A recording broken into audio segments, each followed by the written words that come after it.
So as we all are finding our seats, I want to thank everybody for coming. This is the first of the 8 initials sponsored by the Mahaska Chamber. I am Calvin Bandstra. I'm a board member of the Chamber. We also have Mike Fisher, also a board member of the Chamber here to get things started.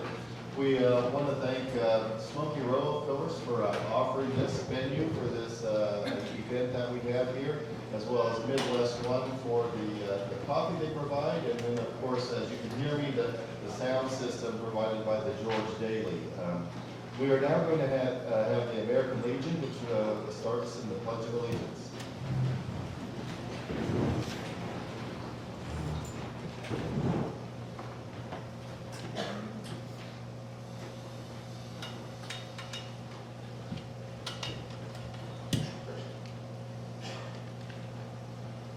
Pledge allegiance to the flag of the United States of America and to the republic for which it stands, one nation, under God, indivisible, with liberty and justice for all.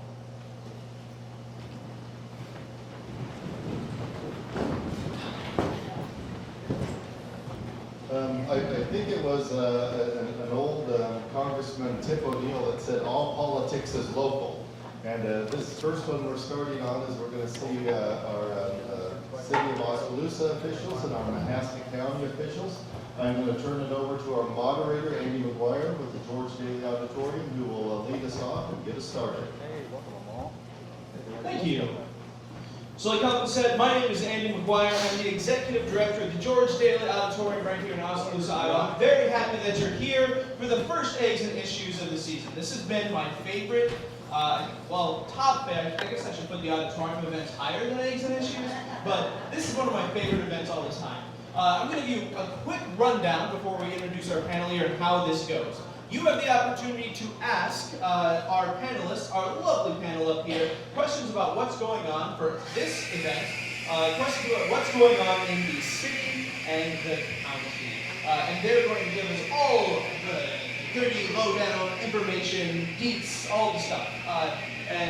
It's really an exciting time to get that feedback. Now, Eggs and Issues has a really great reputation for being an excellent forum, meaning that everyone's very respectful, everyone is very cordial, and we do a really great job of just keeping everything nice and succinct and mostly pretty polite. We'll wait for the state reps for all that other stuff, right? So what will happen is, if you have any questions for our panel up here, raise your hand. I will do my best to get all around the room, and I will hold the mic as you get to ask your question, and then they have a microphone up there, and they will answer it. I don't know if there's anything else in particular about it at this point in time, so I think we should just jump into the meat of everything. So we have a lovely panel up here. I'm going to let you go ahead and introduce yourselves, where you're from, and what your positions are, and thank you so much for being here today.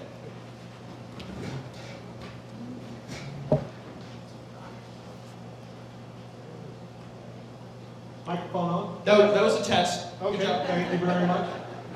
Mayor Dave Krutzfeldt, City of Oskaloosa. I am now entering my 14th year as mayor of Oskaloosa.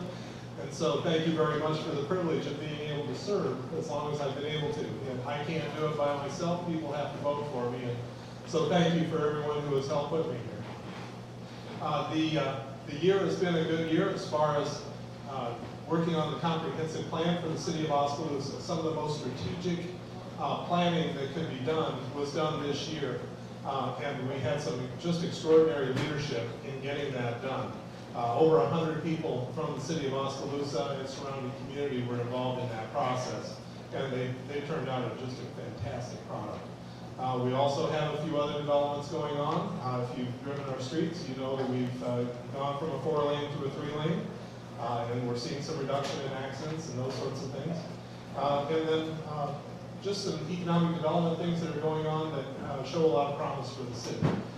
Probably the most exciting thing and one of the bigger changes that happens is in leadership for the city of Oskaloosa, where we had the resignation of Mike Schrock some time ago, and then we have appointed and hired the new city manager, Amal Eltahir.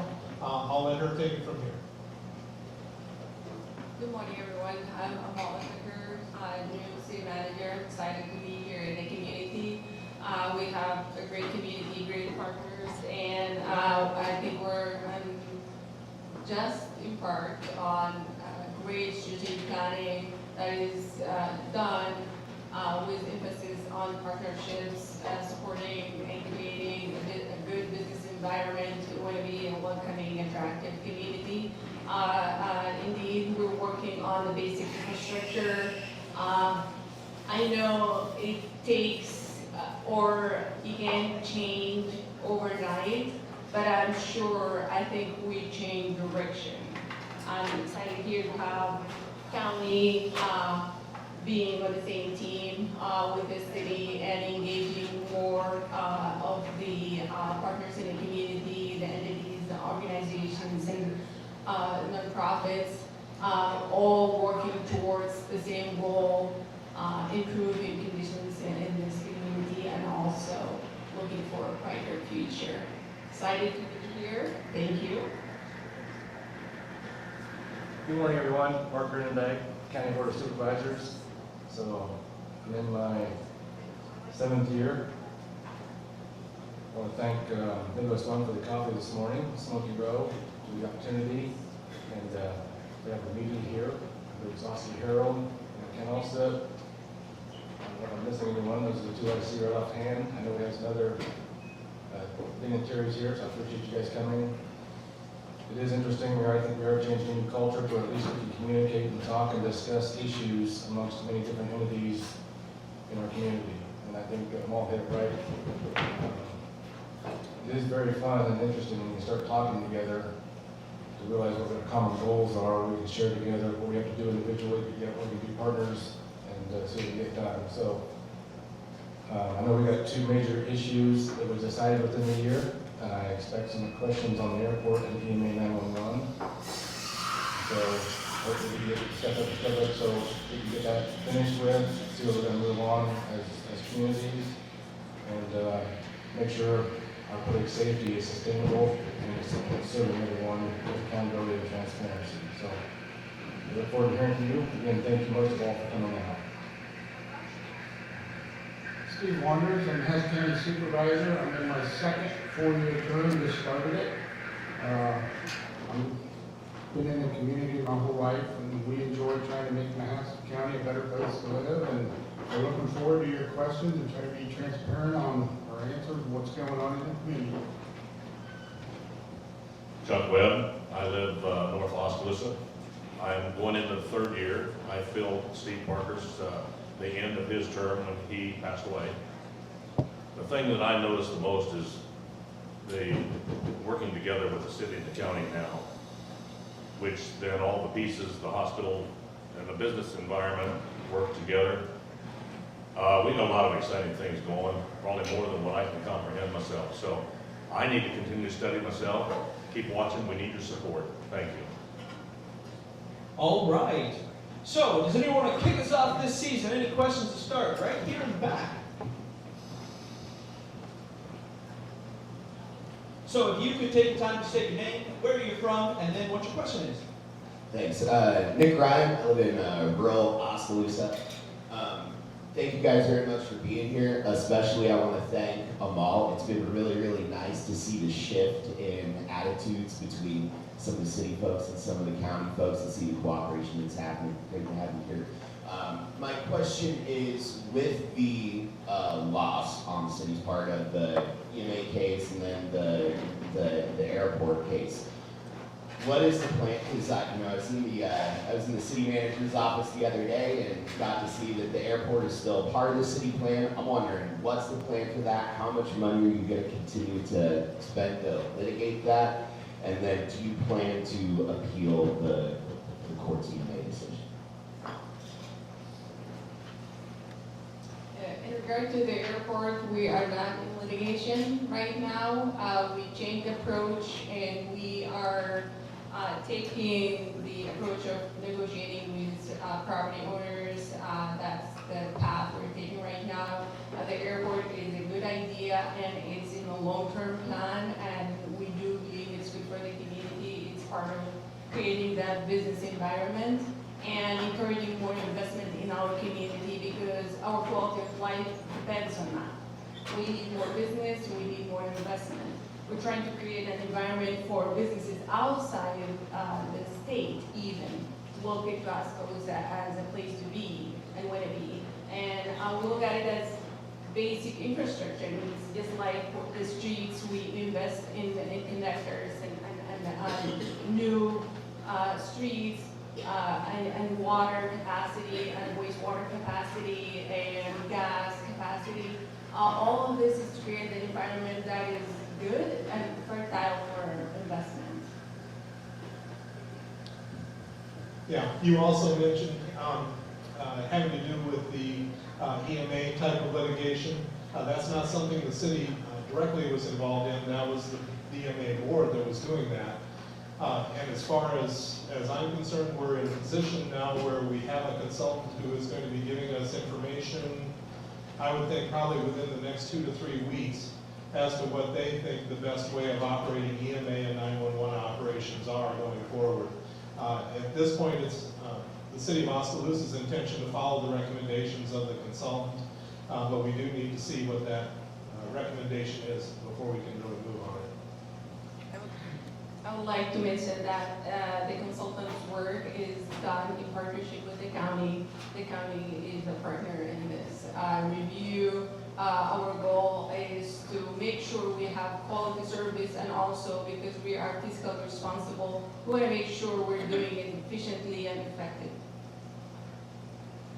I think Amal said it right. I think we're looking for sustainability here.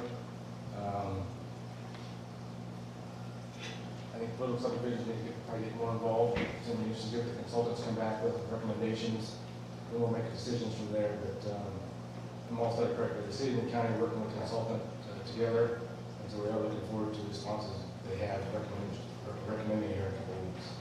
Thank you. All right, what else we got? Right over here.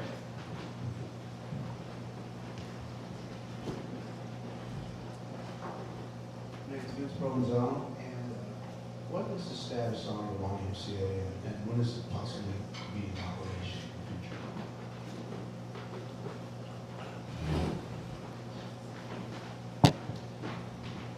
Now, a little bit of history and then the answer. The YMCA, when it was started, was a single bid project. One big building, one big contract. And then as things progressed, we noticed that we were getting the early childhood area completed faster than we were the adult recreation side. There was some pressure discussion with the school to see if we couldn't get the child care side opened up before we did the adult rec, focusing attention there. So what we did was negotiate with the construction outfit, Graphite, and say, okay, we want to split this project into 2 pieces. And so we did the early childhood, got that piece taken care of, and then shifted over to adult rec. Now, adult rec is happening, and for all practical purposes, it's done. The final punch list stuff is done, except for the pools that are in there. So what the city is now doing is saying we would like to sever the rest of the building away from the pool. Now turn it from a 1-piece project to a 2-piece project, now to a 3. And so then focus on just the pool piece.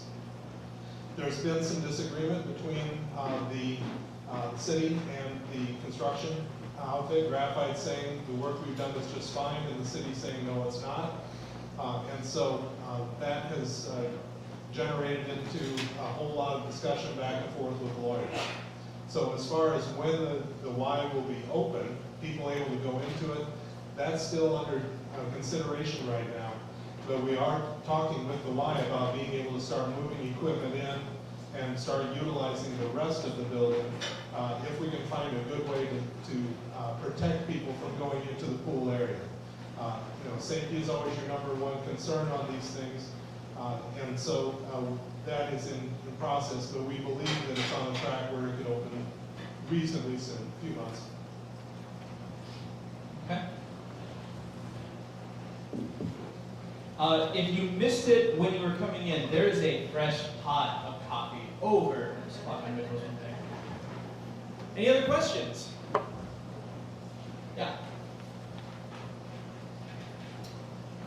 I live in Oskaloosa, and my question is, so you did the work to make 8th Avenue a 3-lane, but you didn't fix the road, which is basically rough on cars, and we've added longer commute times and more crowded roads. What are your plans to fix that, especially with the stoplights being crazy right now?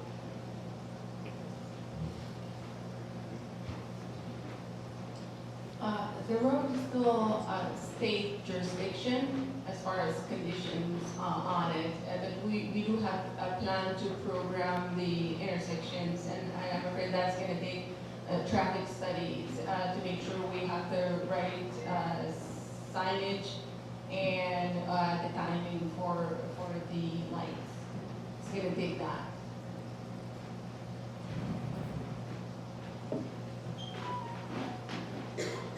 Any other questions out there?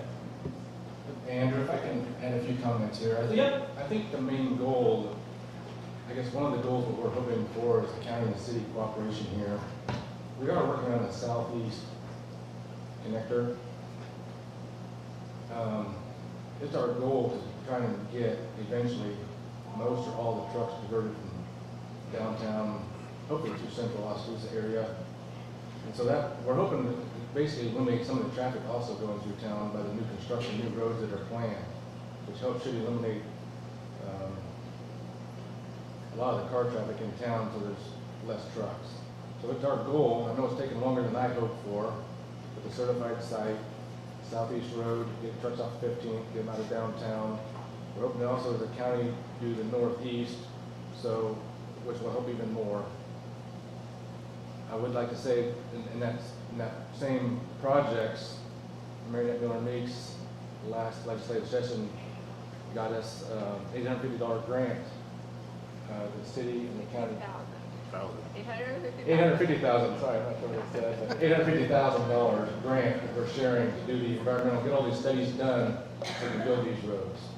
So, again, it goes back to cooperation. It just takes time to get the planning done, all the regulations that follow with it to try and even do something. So, all of that is kind of the big picture of what we're hoping for, I guess, on the county side to help eliminate some of the congestion going inside the city. Brant Bolton, I live here in Oskaloosa. My question's for the city people.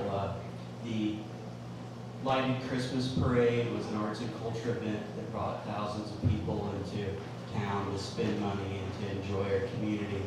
I was just wondering what all plans there are to help stimulate that arts and culture community, to make more events like that bring people into our beautiful community and to enjoy the arts here in Oskaloosa.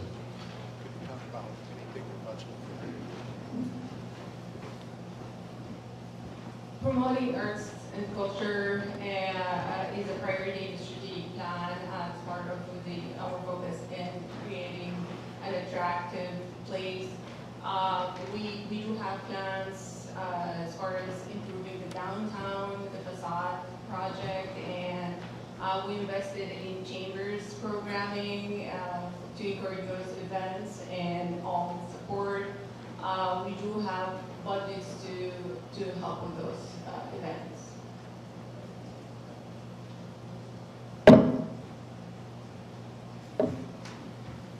My name is Roger B.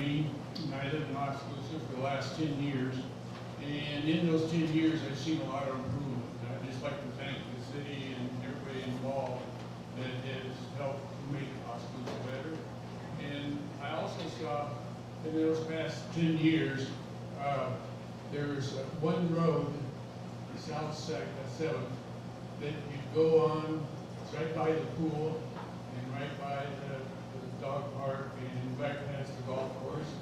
And you go on very chipped road, and then all of a sudden you hit gravel.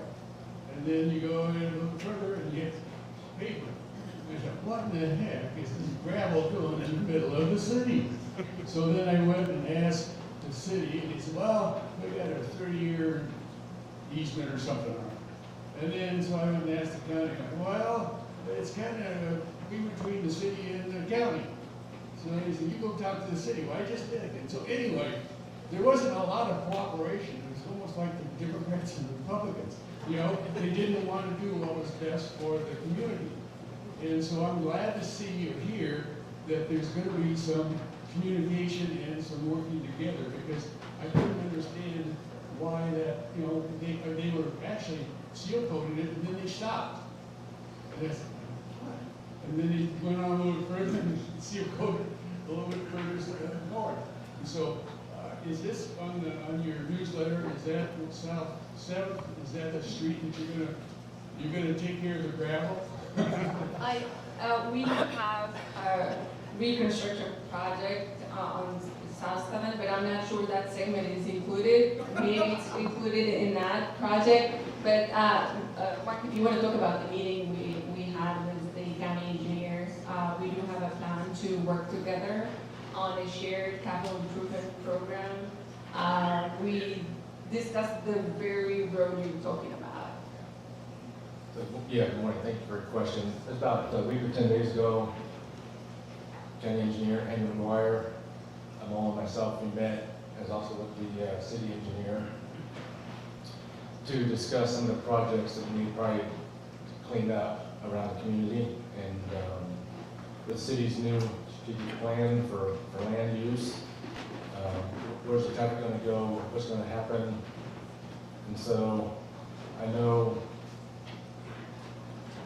on the county side, we did talk about that. We did talk about it, and we wanted to program it on the 5-year plan. We were discussing, it doesn't matter whether the county goes ahead and contract and then the city reimburse, or the city, if it's on its plan to go ahead and do the county share and the county would reimburse. So we're trying to figure out how we can do more between the two of us. Yeah, So- I kind of thought the same thing, well, here's the county and here's the city, and can't we share the cost and be a lot less and get done? And then we wouldn't have gravel road right in the middle where a lot of people use that, we go in the pool, going to the frisbee, going to Valley Park, it's traveled a lot. And I'm glad I don't live just east of there where all the dust goes. So let me be honest with you, if I may.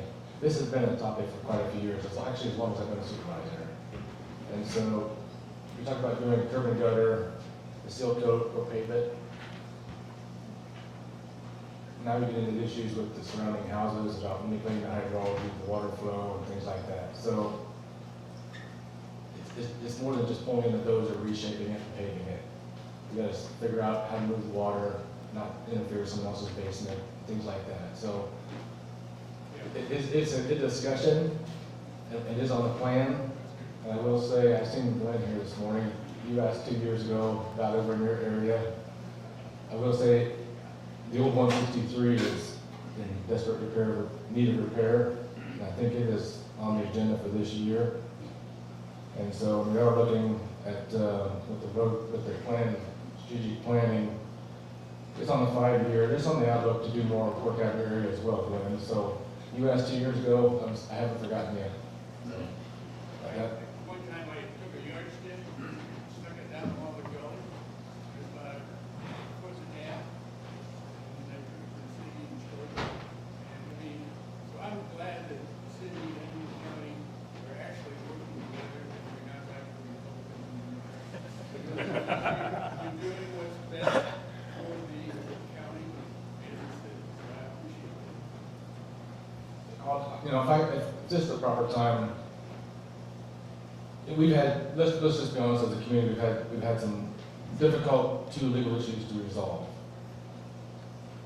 You know, we're up here, we're not kings of our own offices. We're just servants of the king, i.e. the state. We are each given limitations and responsibilities and boundaries to operate within. And so, you know what? I think we're all recognizing that now, and I think it's right. Amal's invited us, if I might just be honest, we had the Ag Department meeting on Development down 2 weeks ago for a visit. The county was invited along with the city for a tour and some propositions and some issues and some opportunities within the city business. In return, she knows what we're working on with some businesses out in the unincorporated area. She's going to be invited to go along. We both understand promoting things in the city is good for the city of Oskaloosa, and it benefits the county. She's also understanding what we do out in the rural areas to benefit rural businesses also helps the city. And so we're understanding we're in this together. The legislature's both given us responsibilities. Where's the middle ground we can cooperate and work together to make it best for everybody? So I guess this is my opportunity to say thank you, Amal, for a breath of fresh air. She is a tremendous, I'm gonna say better to work with, I think so. So it's my opportunity to say thank you. So this one's for Amal and the mayor. We have, what I think everybody would probably agree, is one of the most beautiful downtown mixed-use districts in the entire state. However, when you get down here, there's not a whole lot to do. There's a lot of professional services, there's a lot of financial services, there's real estate agents and lawyers. What is the plan to populate that really awesome downtown space with more dining and entertainment options, and maybe move some of the professional services into a more professional services-y area of town? I think that's something we will be working on. I would like to have more diversity, to have something for everyone in the downtown. But we also will be working with the market and property ownership. We get businesses to move out of their places, but we will encourage. If the business wanting, we think it's gonna help with bringing in a good mix, we'll encourage. We have the economic development tools that we typically use on the city side to trying to incentivize those kind of activities. So we will promote, and our plan also to connect with businesses, help them out, and create those relationships. We will encourage more business in the downtown through, we have tools like tax abatements and other incentives. And even this could be as simple as making connections, but that's something we are working on and will continue to see it as a priority, because this is the heart of our community, and we'll look at it as the community's living room. It should have something for everyone. It should be a place, a pleasant space for us to enjoy and be proud of. That's the place where we invite people to come into the community and see how good we have it. So it's the crown jewel of Oskaloosa. It should have the highest priority of the city and the county and everybody in this community. Yeah, and Amal, she touched on it, that you don't just move somebody out in an effort to do diversity. You've got to get into the conversation of what's the big picture here. And so for that reason, we let the plan be known, what we would desire. There have been a number of studies done as to what are the most desirable businesses to bring and what would be their best fit in the downtown. But ultimately, it still comes up to ownership. The folks who have the presence here have to decide, yes, I'm willing to make way for someone else, and how does that sort of thing happen? Yeah, just thank you for those answers. Just a quick follow-up. I appreciate that, but it seems like the city has been extremely enthusiastic about making the ask of the property owners for Site A. So I guess my question is, that's an effort in economic development. If we're willing to ask the Mahaska County rural residents to step aside from their rightfully owned property to foster economic development in the community, why can't we do that with the businesses in the downtown area? Well, it starts with a plan. So who's coming in? With the airport, we have a plan. For the downtown, currently we don't, in terms of what is the businesses that we want to displace and replace. So that would be the big difference. So, and I think you and I discussed this, the need for us to do a planning exercise where we invite the stakeholders and come up with a built environment plan and also programming. And part of that, when we have a plan that we put together, then we can defend and we can work towards it, and we're willing to spend money on that to make it happen. So we need to organize in that way before we can move.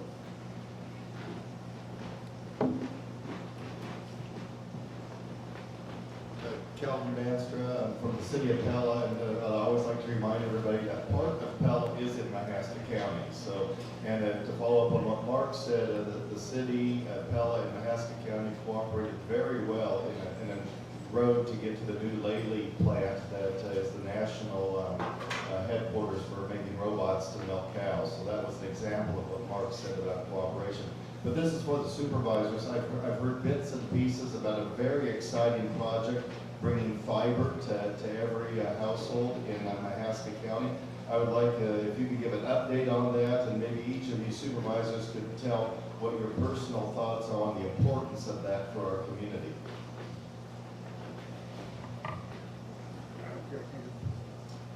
Yeah, we used some of our government money, to rebuild America money, and did a deal with MCG to run fiber. The state got involved too, state threw some money at it. It's about a $13 million project to run fiber to every house in the rural, every bin site that the farmer needs it at, or a hog building. Because a lot of these new buildings and bin sites use that technology to dry their corn or keep their buildings comfortable for their animals. So it's a huge deal. We have a lot of rural people during COVID shutdown that could not work from home because they do not have good enough internet. We had school kids that couldn't go to school because they don't have good enough internet, and I'm one of them. If I want to use internet where I live, I go to the neighbors and rob it off MCG because I don't have it, and I can't get it through them because I'm down in the hole. So they're gonna wire fiber to the whole county. And it's probably a 5-year project. It's going to be done in steps, and whether they're going first or anything, I don't know. This is all on MCG, but they're dumping probably, I don't know, about 8 or 10 million of their own money into doing this, and they'll probably never get paid back for doing it because they want to be part of the community. They think it's good for the community, and we appreciate that partnership. Because to run cable miles and miles and miles is very expensive. So that's my little plug on that one. I don't know if you guys want to comment on it anymore. Well, we want to thank MCG for their involvement in this because it's a big chunk of money. And I think it's going to also attract businesses to the community, to the county, and it's going to attract more residents to the county. It's important. I don't think there's but one, maybe 2 counties in the state that's wired this way. I think it's 100 up, 100 down. Tom, is that right? Yeah. So that's the power service that we're going to have. I just want to say we got people. In 3 years I've been here, just take your time here. Understand that we got new superintendent of schools, we got an active person, CEO at the hospital, we got a new city manager. Thank you, Mayor. Thank you, Mark, his leadership. We got a lot of things happening. Please give us time. Things are going to start rolling out. But when you start to see meeting opportunities for yourself, like the highway, like the streets, I understand that there was meetings that people didn't attend very well, had a chance to view your opinions. We need to have your inputs. You need to come out and share with us before the vote goes down. So thanks for everyone's support. We're going to move ahead. Thank you for the question, Kelvin. It was fun to partner with Pella. I got to see the Lily plant go up. The only thing I wish was different, it was on the east side of the road instead of the west. The cable project is with MCG, it's some ARPA money. That was one of the priorities that the federal government wanted to see done with that money. The state of Iowa also gave a grant to MCG to help out. It's going to be done in about 3 stages. And so the lawyers are still involved drawing up the contracts between the county and MCG. It also involves state funding to make sure all the money is spent wisely, because we do have to be accountable to it back to the federal government. If it's not accountable for it correctly, the federal government's going to ask for the money back. So I think the contract is close to being able to be presented to the board and to the MCG for signatures, and hope to move forward. And on the same money, the Board of Supervisors also partnered with the Mahaska Health Partnership for new ambulance. And so we're thankful for their services there. It benefits everyone. And also, we are going to be putting out, we're looking at our final plans with that same funding source to put a new heating and cooling system in the courthouse. The boiler system is the original system yet. And You can only repair rusted pipes so many times and plaster sheetrock. And so doing, we're hoping the rooms are more independently controlled and a lot quieter when you're having a meeting. So I think that everybody who goes to the meetings understands when the air conditioners kick on or whatever, change the decibel what you need to talk. So that's what's all going on with the ARPA money. And yeah, thank you again, Calvin, for representing City Poet and the partnership you had with working on that project. Got one more over here. Just a short question, Roger Reed. Do you have a projected date for the bypass? I mean, is there some date in the near beyond, time period for the bypass around? Northwest one is going to be in construction in fiscal year 2025.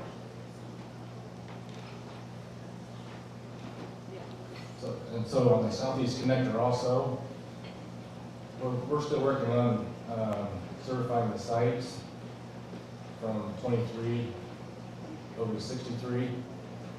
That would eliminate, we're hoping, most of the traffic on 15. This process seems to take forever. We're still working with the Iowa Department of Economic to get the site certified. You know, when you do that, you also got to work with Mid-American and all everybody else to document everything for the state to have certified the site. And when we get that process, we're open to have the site, or have that road, 65% grant from the state. And so that's what we'll keep shooting for. And keep in mind, the cost now went from 11 million to 15 million. So, and our engineers still think it's worth the wait, worth the battle to try and get everything done for the grant money. So that's a discussion we had again a week or 10 days ago. So, I don't mean to cut you in there, but for everyone who maybe isn't familiar with what a certified site is and why it's important and how it connects to the bypasses, could the panel fill us in on what you can on what that is and why it's important?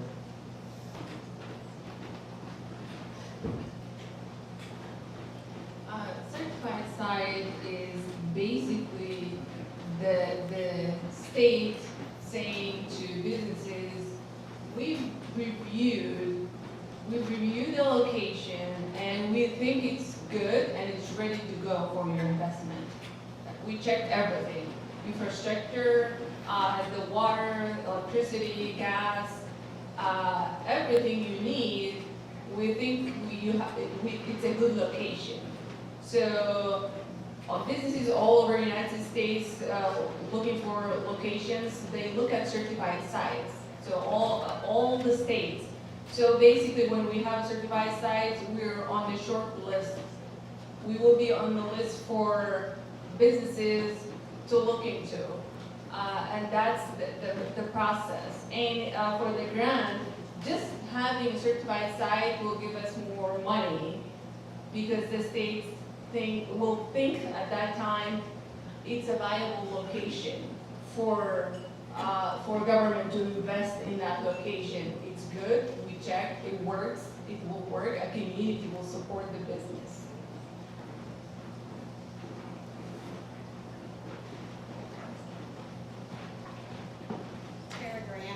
In Oskaloosa.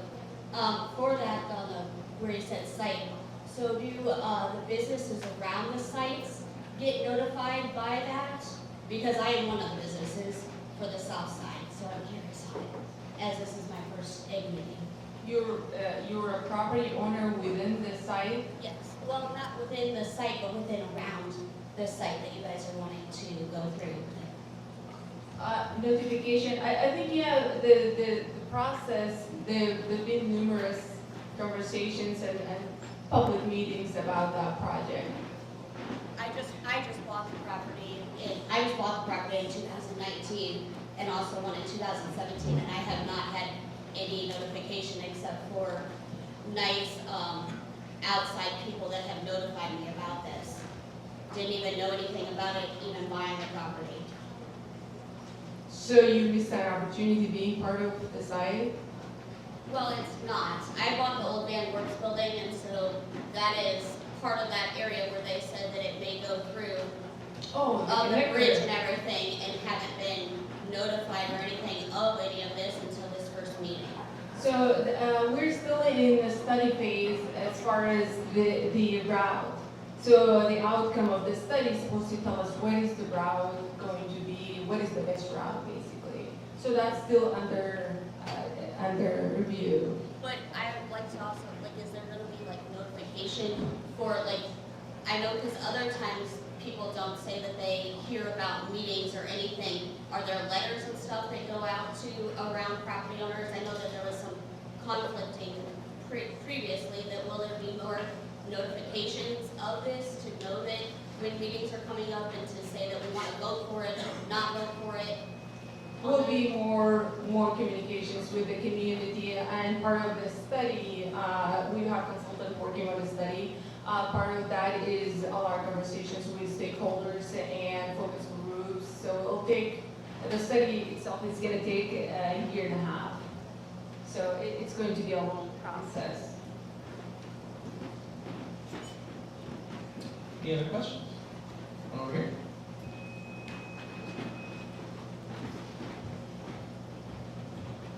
Ted Lorick, I live just west of Oskaloosa. In fact, we're trying to move in because we're up to my fence line. Question is, I know a community has many components that it has to work with. One of those components is housing.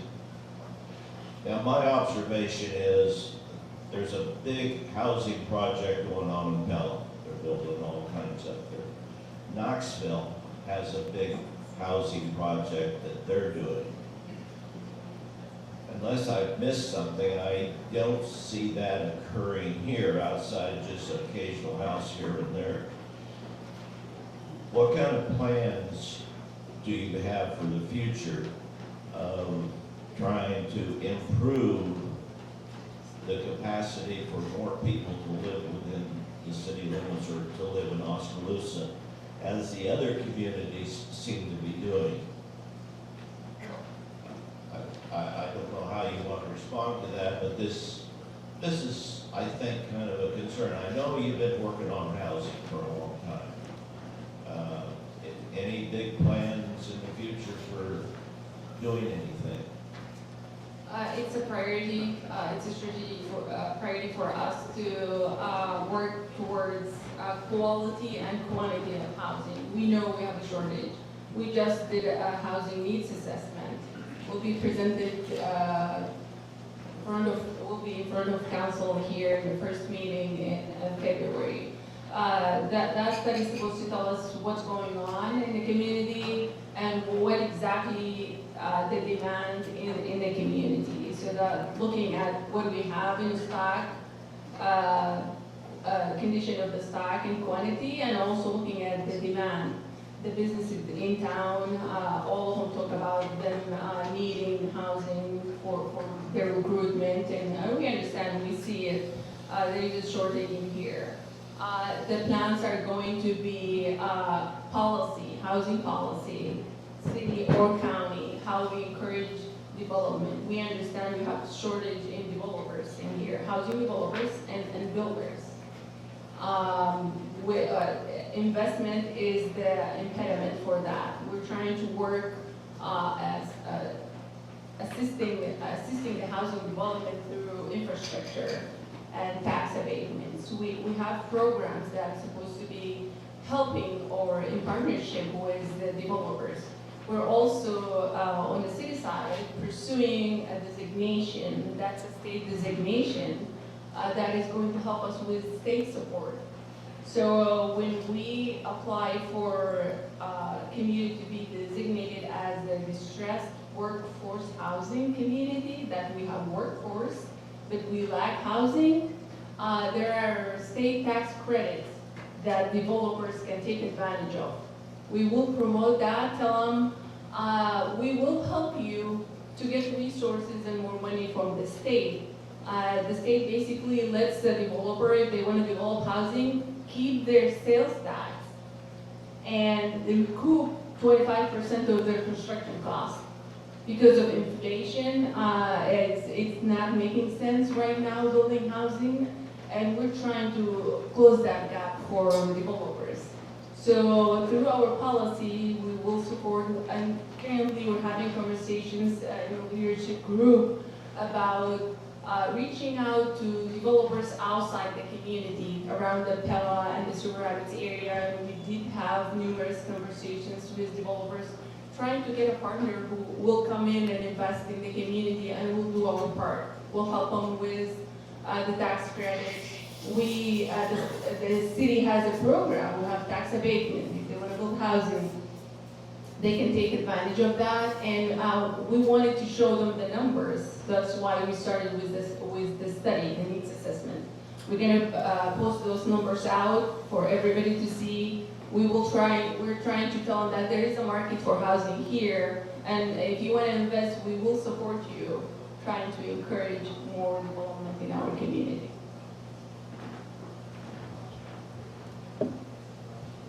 Lawrence Rao, I live north of Oskaloosa there. Come up North Market every time I come to town, and we have a new stoplight.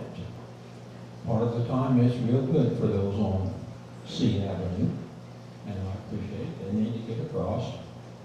But there are times when there are nobody there, and we may have 4 or 5 vehicles and a truck or 2 all lined up, and nobody going across or needing on. Is there a way to set that light that it stays green unless somebody comes up on C to go across to enter in North Market? Yes, we'll have to do a traffic study. We have a process in place, which is a technical committee. So if you want to submit a request, so will be considered through that process.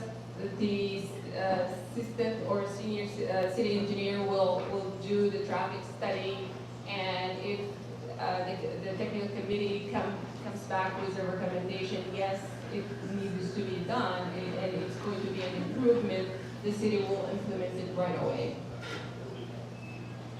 And consider that application to have already been received now.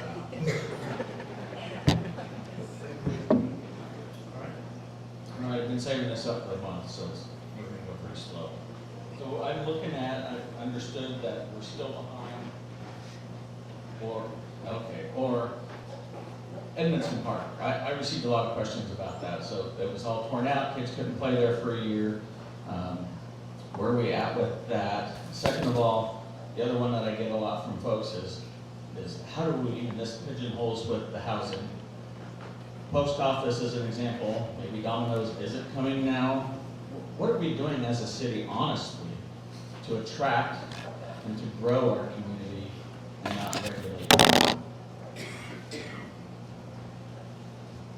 We're using the tools we have at our disposal here. We are encouraging investment. We are following up with those projects. The post office, we learned that they had trouble with their financing. They didn't go through. We connected them. We went back and connected them with the bank. Now they have financing, so they came back and pulled the permit, so the project is going forward. Domino's, I understand that they have financial struggle. We will try to help them to move the project forward.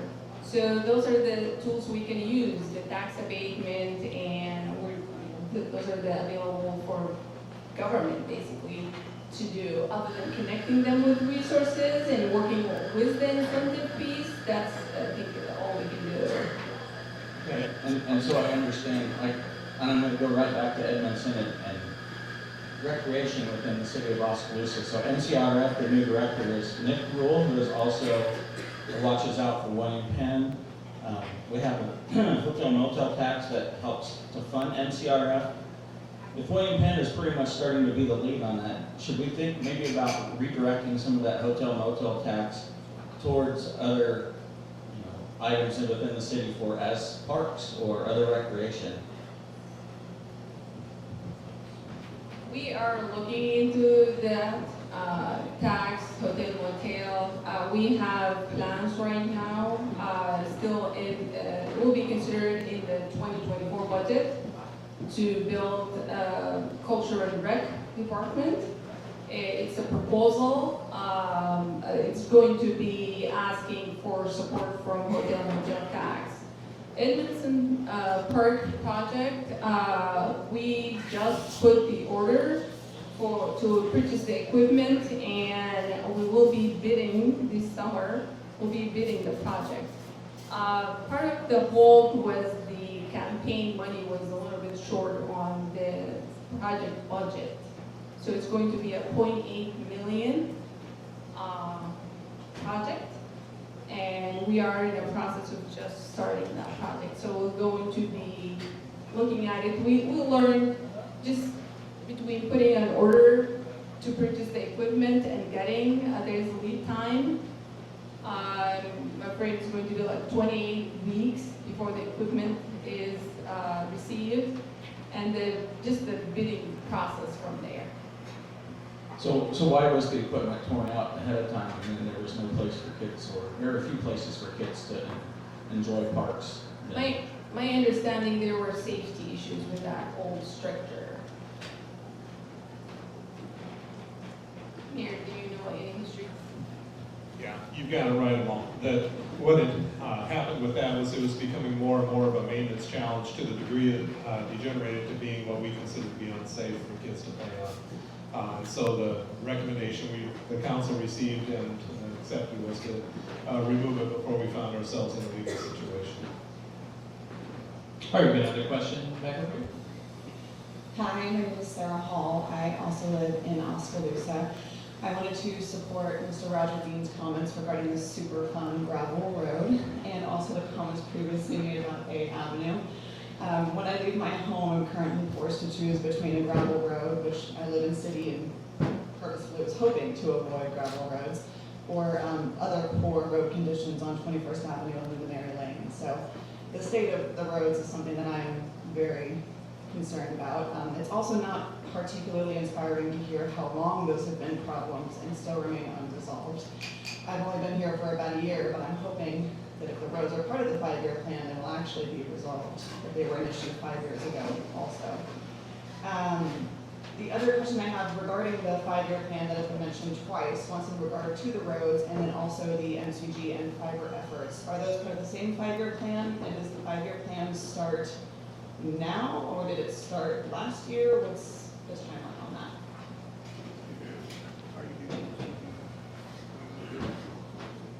I'll answer the one on the fiber.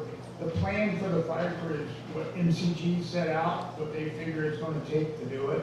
So it's a different 5-year plan than our road plan. This is just a plan between the county and MCG and just kind of a time frame. And you know, MCG could run into trouble or whatever, or maybe it'll be more, or maybe it'll be less. You just don't know on building and getting supplies and all that stuff. But they're different plans. The road plan stands alone.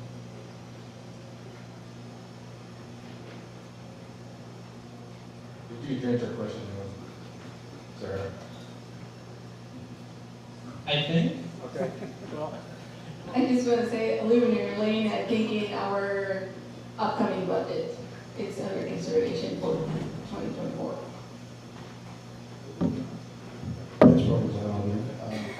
A friend of mine was asking, where do people take their scrap metal that's straight being drawn out for recycling and selling stuff?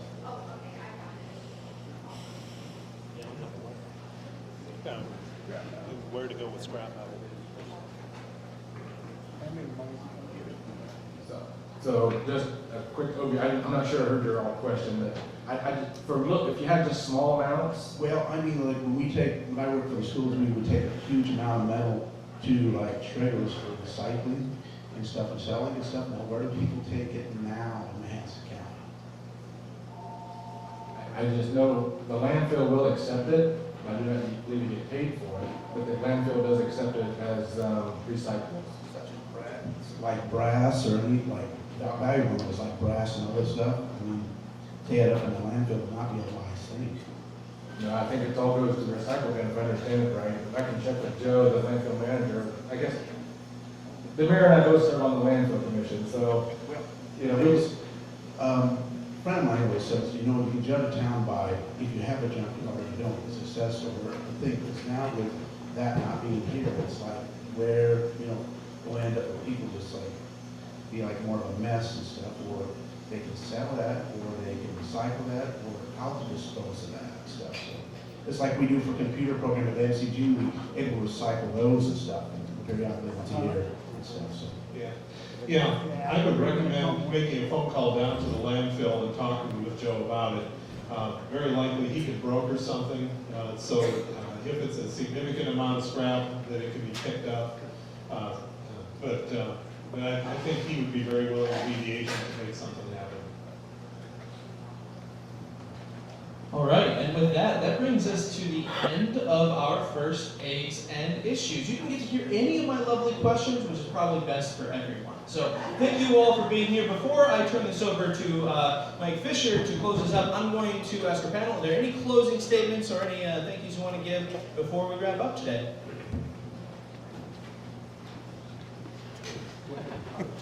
I would just like to announce, or make an announcement that the city and the county and the chamber are all working together with the Morning Partnership. We bought into a membership and we share that.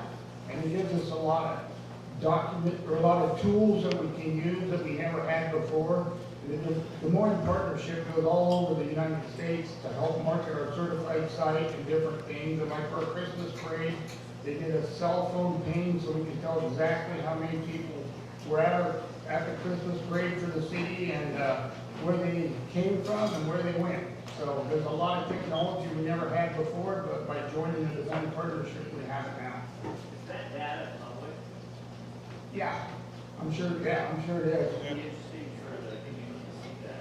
Yeah, I would just call the chamber. I know the chamber has it, so just call the chamber, and I'm sure the names, if there's nothing private about it. Yeah. They don't have no names or nothing on it, just read their cell phones and how many were in town and where they. If you really need to see. Yeah, and it tells you what time of day they were where. On Saturday night, I went to the Greater Des Moines Chamber of Commerce meeting, and and I know the airport issue is a big deal. And it's a big deal with me, and it's a big deal with all of us.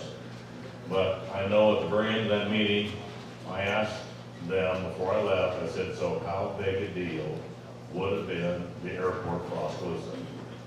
And all they said was extreme. So just keep an open mind. The only thing I can say this time, is it's gonna be fair. Land acquisition is gonna be fair.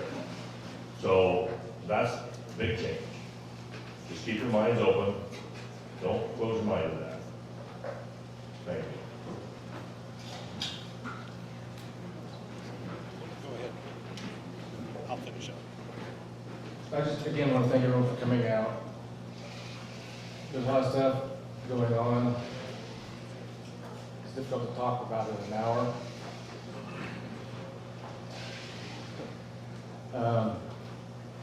Right now it's budget time for the county, and I know it's probably getting ready for the city too, we're working through it. Our valuations are flat, basically, from last year. I don't know what to think of property taxes, but we are limited in what the legislature has given us to levy for. So you can about guess when the valuations are flat, the difficulties the government runs into with providing services. And so if everybody's interested in budgeting and getting their needs met or wants met, I think this is the year it's probably going to come down to need versus want. And so there is going to be some, I think, difficult decisions that will have to be made to provide for everything that needs to be done. I would like to say, give kudos out to the Veterans Affairs Administration. They do a terrific job in this county taking care of our veterans.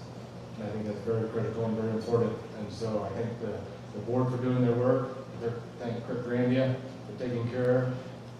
That is a gentleman that not only loves his work, but he loves the individual he serves. So kudos to some of our government employees taking care of our own citizens.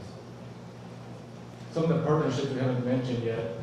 I'd like to acknowledge Kevin Durrani, CEO of the hospital. Thank you, Kevin, for your work. There's more and more opportunities to working together. There's a class action lawsuit on opioid that my first year on the board that the state brought to our attention, and the Mahaska County through the board of supervisors got involved with that. So we're now getting some opioid money to help those with the difficulties. We're getting ready to partner with the hospital and with the city, police department and the sheriff's department are all going to try and get together and see how we can keep those funds used in our own community for our own citizens. Again, that money is restricted to use, and so that's one other example that we haven't talked about, but we are trying to work with each other to partner with. And we was in a budget session with Kevin yesterday, and there's other opportunities I think we can work with them on that they have access to. So the more we talk, the more opportunities we realize we can work with each other to help causes we each have. And so I'll actually point out Mike Fisher, new CEO of the Oskaloosa School System. Thank you for coming, Mike. And so we've also met with Mike about opportunities, so the relationship was started there in communication. And so, again, this is about being open to talk and see where our commonalities are at to benefit everyone. So, I want to thank you all for coming. We look forward to working to resolve some difficult issues that's going to lie ahead in the next few months. But I think together we can work through this. And it's just being patient with us, because government is slow, but there's a reason for that. Transparency and accountability back to you, the individual citizen, to see what's going on with general government. So, thank you for your time. And to ditto a lot of what Mark said. That, the city and the county, we have individual turf. If you're a school, if you're a hospital, you all have your own turf, but ultimately we all have the same customer. And so if we agree that we're serving one customer, it goes a long ways towards helping to understand, what can we do to erase some of our differences and be coordinated as we approach. There's a new day happening in the cooperation between the city of Oskaloosa and Mahaska County. And so it's something that I welcome as well. I think it's going to benefit us very well for the years to come. As we put together the comprehensive plan this year, it was replacing a plan that was 20 years old. And I was there when I was part of that plan back in 2000. And it's the hardest thinking you will ever do, because you have to think about where do we think the community is going to develop, and then after that, how are we going to engineer ourselves to be in a good place as the developments go that way? Where should your housing be? Where should your businesses be? What are the amenities and what are the businesses going to be serving best for this community? That's done through community involvement. And Mark touched on it. We got to hear what the concerns are, but we are gaining a lot of appreciation as to what the wisdom is that comes to us from different perspectives. And so with that, I guess I want to say thank you to everybody that's here in the room. You didn't have to come out this morning. It's cold out there, but you're here. You're talking to us, we're listening. And so thank you very much to everyone for coming, and thank you again for the privilege. And also thank you for being nice to Amal.